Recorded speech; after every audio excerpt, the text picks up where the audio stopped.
ጌታቸው ገብረ ይባላለሁ። ዳሌ ወረዳ ዳጊያ ቀበሌ አርሶ አደር። ስሜ ወንድሙ ኤልሳ ይባላለሁ። በሐዋሳ ዙሪያ ዶሬ ባፈኖ ወረዳ በጋላ አርጌሳ ቀበሌ 01 ቀበሌ ውስጥ ነው የምኖረው። አርሶ አደር ነኝ። እኔ የማመርተው ሞር ምንድነው በብዛት ሽንኩርት፣ ጎመንና በርበሬ ነው። ስሜ እንዳለ ማስ ይባላለሁ። ሐዋሳ ዙሪያ ወረዳ ዶሬ ባፈኖ ቀበሌ ደግሞ ጋላ አርጌሳ ነው የሚባለው። ከዚህ በፊት እየሰራ የቆየው ሽንኩርት፣ ጎመን፣ ቲማቲምና ሀባብ እየሰራ ቆይቻለሁ። ይሄ ዳጊያ ቀበሌ ገበሬ ማህበር አጠቃላይ በክላስተርም ይሰራሉ። በክላስተርም በማህበርም ይሰበስባሉ፣ በግልም ይሰበስባሉ። ከዚህ በፊት እኛ ገበያ የምንሸጠው ነጋዴ ከመግባት በፊት ደላላ ይገባል። ቀደም ብሎ የደረሰውን ምርት ለማየት ከዛ አይቶ ነጋዴው ሳይመጣ ቀደም ብሎ ደላላ ገብቶ ይሄን ያህል ብር ምስጠኝ ከሆነ በዚህ ብር አሻሽጣለሁ ብሎ ያስማማል።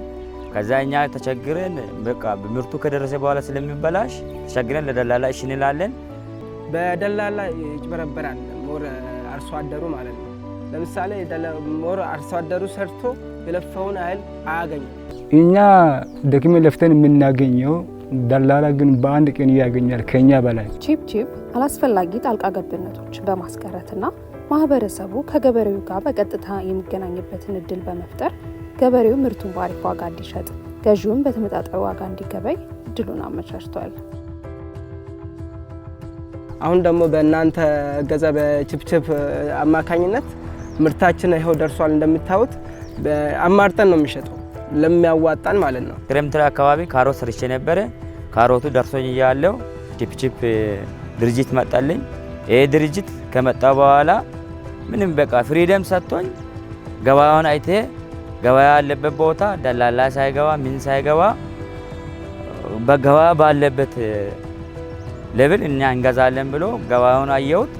ገበያውን ካየው ገበያ ይሄን ያህል ነው ብዬ ነገርኩት። ከዛ በቃ በገበያ ሂሳብ በጥሩ ሂሳብ አንድ መኪና አሁን ለቺፕ ድርጅት ሰጥቼ ነበረ።